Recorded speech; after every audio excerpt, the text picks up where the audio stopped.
नमस्कार दर्शकों, मैं हूं ऐश्वर्या कपूर और आप देख रहे हैं मेरे साथ पूछता है भारत। और आज पूछ रहा है सारा भारत कि ये दिल्ली में क्या हो रहा है।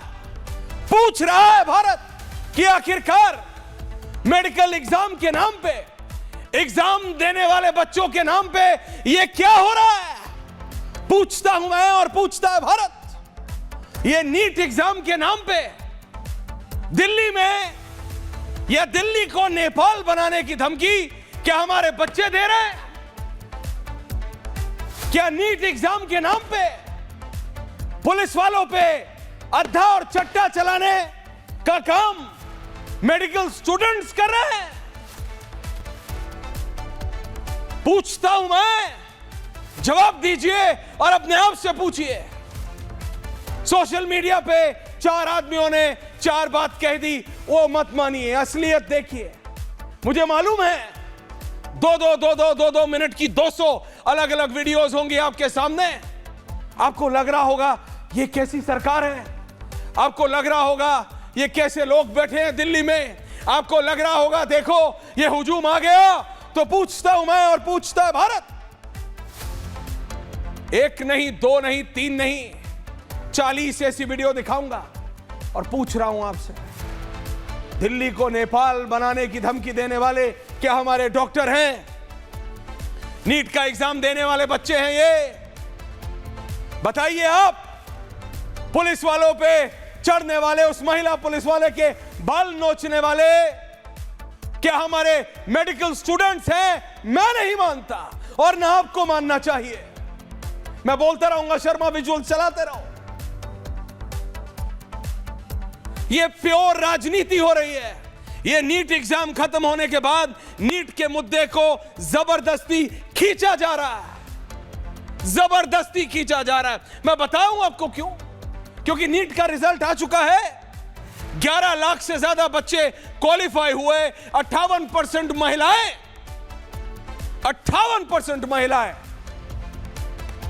नीट का retest was one of the best possible retest प्रक्रिया, प्रणाली से, जिससे बच्चे भी सेटिस्फाइड हैं और उनके अभिभावक भी। लेकिन कौन सेटिस्फाई नहीं है? वो लोग जो राजनीति में कुछ नहीं कर पा रहे। गवर्नमेंट ने कोर्स करेक्ट किया। आज जब विपक्ष के लोग आएंगे,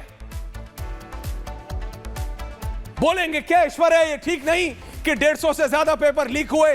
150 नहीं, 152, 2 और ज्यादा बोलता हूं, 152 हुए। हां, सरकार को कोर्स करेक्ट करना पड़ा। हां, सरकार को एयरफोर्स को लाना पड़ा। हां, सरकार को आर्मी को लाना पड़ा। लेकिन मैं यह मानता हूं आज वो ठीक डिसीजन था। अगर नीट का पेपर बनने के बाद ट्रांसपोर्ट करने के लिए एयरफोर्स चाहिए थी ताकि पेपर लीक ना हो, तो आई एयरफोर्स। सरकार ने कोर्स करेक्ट किया और उसका फायदा परीक्षा देने वाले बच्चों को हुआ। लेकिन ये वर्दी में बैठे हुए पुलिस वालों को लहूलुहान करने वाले क्या ये नीट के बच्चे हैं? ये नीट के बच्चे नहीं हैं। ये वर्दी को लाल कर देने वाले खून से क्या ये हमारे नीट का एग्जाम देने वाले बच्चे हैं? ये नीट का एग्जाम देने वाले बच्चे नहीं हैं। ये राजनीति हो रही है साहब। ये नीट की परीक्षा को नीट के बाद भी खींचा जा रहा है। ये हमारे विपक्ष के राजनेता जो संसद में अब 2/3 बहुमत भारतीय जनता पार्टी को पाते हुए देख रहे हैं, उनको समझ नहीं आ रहा कि करे क्या। क्या वो संसद से बाहर एक गैर संसदीय तरीका ढूंढ रहे हैं नरेंद्र मोदी की सरकार को रोकने के लिए? प्लीज सोचिए इसको एक बार। मैं नहीं कहता मान लीजिए, मैं इस थ्योरी पे बिलीव करता हूं जिंदगी में, और वही आपसे भी कह रहा हूं, सुनो सबकी, करो अपनी, सुनो सबकी, उसके बाद अपना निर्णय लो। बताइए मुझे आप, नीट का रिजल्ट आ चुका, वो जो नेपाल बनाने की धमकी दे रहा है, वो जो बोल रहा था और इतना वायरल हुए ये व्यक्ति, ये नहीं दूसरे वाले, मारो मुझे, मारो मुझे, मारो मुझे, मारो मुझे, वो नीट का एग्जाम देने वाला है या किसी राजनीतिक पार्टी का कार्यकर्ता है? बताइए आप, बताइए ना। सोचना पड़ेगा हमको ये, क्योंकि इस देश की राजनीति को पहली बार नहीं हुआ कि हमारे युवा, हमारे जेनजी को अराजक बनाने की कोशिश की गई हो। बहुत अलग अलग तरीके हुए, ऐसे जो ना कभी सोचे थे और ना जो कभी कॉम्प्रिहेंड किए थे, यानी कभी समझ पाए थे। नहीं तो किसानों के प्रोटेस्ट में रेहाना और मिया खलीफा नहीं आती। आपको लग रहा होगा क्या बात कर रहा है, बिल्कुल तर्कसंगत बात कर रहा हूं। I am talking to the point. ये वो लोग हैं जो अपनी बात को सही साबित करने के लिए किसानों के आंदोलन में मियां खलीफा और रेहाना को ले आते हैं। यही वो लोग हैं जो आज संसद में बीजेपी को 2/3 बहुमत पाते हुए देख रहे हैं और समझ नहीं पा रहे कि रोके तो रोके कैसे। तो is it an unparliamentary way to stop the parliament? संसद से बाहर आके संसद को रोकने का एक तरीका है क्या ये विपक्ष का? वो तस्वीरें दिखाइए आप, वो दिपके, वो अमेरिकन रिटर्न दिपके, कभी उसने नीट का एग्जाम दिया क्या? उसको मालूम है जब पेपर लीक होता है तो मां बाप और परिवार पे क्या बीतती है। मैं नहीं कह रहा कि इसमें कोई नहीं होगा। बच्चे बैठे थे, 152 पेपर लीक हुए हैं। धर्मेंद्र प्रधान से एक नहीं 150 सवाल पूछिए, मैंने पूछे थे, 150 बार पूछे थे और 150 बार दोबारा पूछूंगा कि पेपर लीक हुआ कैसे। लेकिन मैं पुलिस वालों पे ईंट के चट्टे नहीं चलाऊंगा, मैं किसी की गाड़ी पे चढ़ के तोड़ूंगा नहीं। क्या इससे पेपर लीक नहीं होगा? बता दीजिए, अगर किसी की गाड़ी तोड़ने से, अगर शीशे तोड़ने से, आगजनी करने से, रैफ को मारने से, पुलिस वालों को मारने से पेपर लीक नहीं होगा, तो बताइए मुझे कि हां पुलिस वालों को मारेंगे क्योंकि पेपर लीक नहीं होगा, हां पुलिस वालों का सर फाड़ देंगे क्योंकि पेपर लीक नहीं होगा, हां वो रैफ में काम करने वाला ये किसी का बाप नहीं है, ये किसी का चाचा नहीं है, ये किसी का भाई नहीं है, ये तो क्या कर रहा है? ये देश की सेवा में है।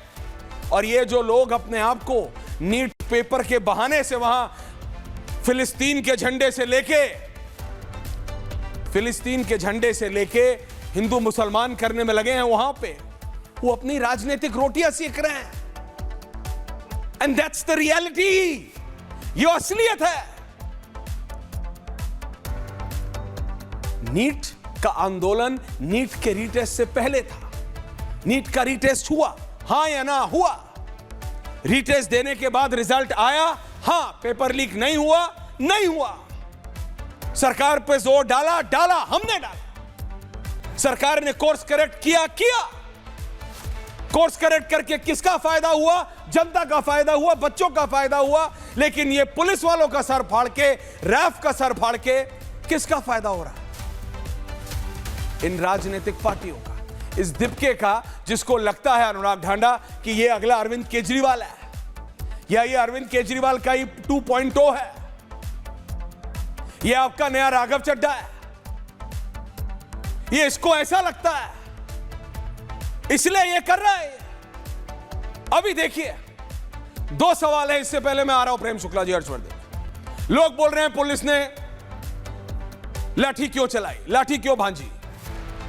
वो कह रहे हैं रैफ ने लाठी क्यों चलाई, टीयर गैस शेल क्यों चलाए? सोशल मीडिया पे दिखा रहे हैं, देखो तोपें आ गई हैं। वो तोप नहीं होते, वो टीयर गैस शेल होता है, आंसू बम। उसमें गोला नहीं होता, आंसू बम होता है। वो भीड़ को तितर बितर करने के लिए इस्तेमाल होता है। कह रहे हैं देखो बच्चे थे, एग्जाम देने के लिए आए थे, बच्चे प्रोटेस्ट कर रहे थे, उन पे लाठी चलाई। अगर वो जो भी है, वो 40 साल का नीट का एग्जाम दे रहा है, वो 52 साल का नीट का एग्जाम दे रहा है वहां, वो 38 साल का नीट का एग्जाम दे रहा है वहां, वो 34 साल के नीट का एग्जाम दे रहा है वहां। आंखें तो खोलिए दर्शकों। सिर्फ कोई यूट्यूबर, कोई सोशल मीडिया पे आके खड़ा होके आपको कुछ बोल दे रहा है और आपके फोन पे क्योंकि वो आ जा रहा है, क्योंकि आप टाइम पास करते हुए देख रहे हैं, आप उस पर भरोसा कर रहे हैं? समझिए, सोचिए, समझिए। एक बहुत पहले एक भारत सरकार ने एक लाए थे हर्षवर्धन जी, जागो ग्राहक जागो। जो दुकानदार बोल देता है उसको मानो मत, अपने आप पढ़ो, देखो उसमें क्या है। आज वो समय हर खबर के लिए है। जो इंफॉर्मेशन आपके सामने है उस पर भरोसा नहीं, उसको देखिए, पड़ताल कीजिए, पता कीजिए क्या हो रहा है। अगर ये बच्चे वहां प्रोटेस्ट कर रहे थे तो करते, शांति से करते। ये बच्चे नहीं थे पहली बात, और ये लोग जिनका अपना राजनीतिक एजेंडा है, और आपको पता चलेगा, मैं बताऊंगा आपको इनका राजनीतिक एजेंडा कैसे है। कैसे रत्नाकर त्रिपाठी पानी पी पी के उनको लग रहा है हां कांग्रेस रिवाइव हो जाएगी।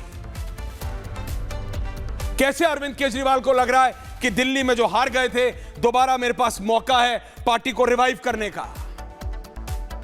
उन सबको लग रहा है यही वो व्यक्ति है, दिप्के, अमेरिका रिटर्न दिप्के, जो दोबारा दिल्ली में कोशिश कर सकता है एंटी बीजेपी फ्रंट लाने का। दिप्के कुछ नहीं है, दिप्के इज अ फ्रंट। उसे आम आदमी पार्टी मान लीजिए, कांग्रेस मान लीजिए, सपा, जो मर्जी मान लीजिए, ऑपोजिशन पार्टी का फ्रंट है दिप्के। नीट के बच्चे एग्जाम देने के बाद, रिजल्ट आने के बाद अपनी पढ़ाई में लगे हैं, उनको पुलिस से नहीं भिड़ना। आपको लगता है पुलिस वाले, रैफ वाले लंदन से आते हैं, सेंट ट्रोपे में रहते हैं आरएफ रैफ वाले? भाई साहब, इसी भारत के गांव से आता है दिल्ली का पुलिस वाला। वो रैफ वाले अपने परिवार से नहीं मिलते हैं 6-6 महीने, वो भी इसी गांव के बच्चे हैं, उन्हें मालूम है। उन्होंने बोला बैरिकेड लगा, इससे आगे नहीं जा सकते। पढ़ाई लिखाई करने वाला बच्चा बोलेगा ठीक है जी, हम यहां आंदोलन कर लेंगे, हम आंदोलन। अगर कोई असली आंदोलनकारी है तो बोलेगा ठीक है मैं आंदोलन कर रहा हूं।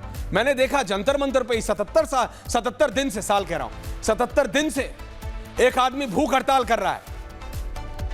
ये सब राजनीति और पब्लिसिटी के भूखे, कोई तो नहीं गया उसके पास, सब तो दिप्के के पास थे, जो टॉयलेट भी 5 सितारा होटल में जाना चाहता है। हाँ मैं जाता हूं, लेकिन मैं ये नहीं कहता ना कि मैं प्रोटेस्ट करता हूं जाके वहां पे। I don't try to prove I am holier than thou. ये फेक लोग हैं साहब, दे आर फेक। और वो लोग उनसे ज्यादा फेक है जो आज उनको डिफेंड करने के लिए आए हैं, Dubey ji, and that my friend is a reality. आप नहीं बोल सकते ये नीट के बच्चे हैं हर्षवर्धन जी।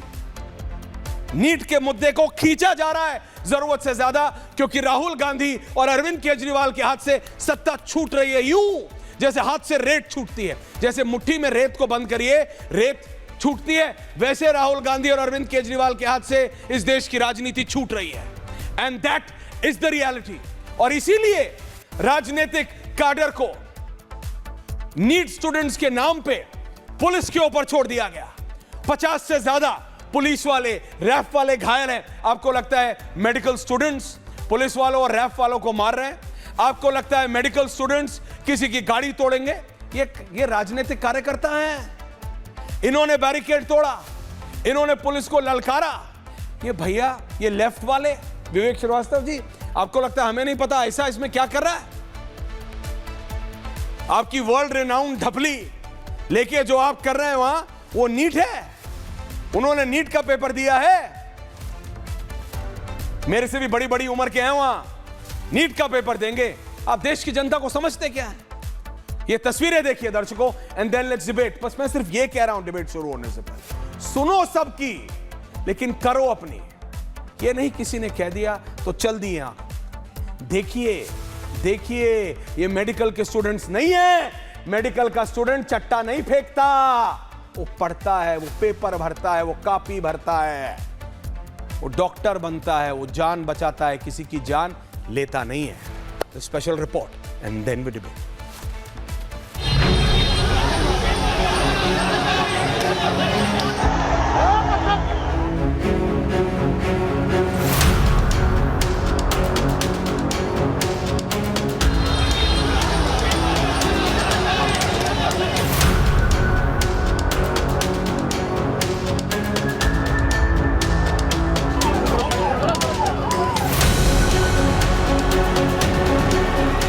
संसद भवन उखाड़ दिया जाएगा, संसद भवन उखाड़ दिया जाएगा और इस्तीफा नहीं मिला तो उखाड़ दिया जाएगा, सब उखाड़ दिया जाएगा, सब कर दिया जाएगा। नेपाल उखाड़ दिया जाएगा, नेपाल। प्रोटेस्ट पर रोक रहे थे, बैरिकेड के खड़े थे, सामने से पत्थर लगा दिए, पत्थर मार दिए।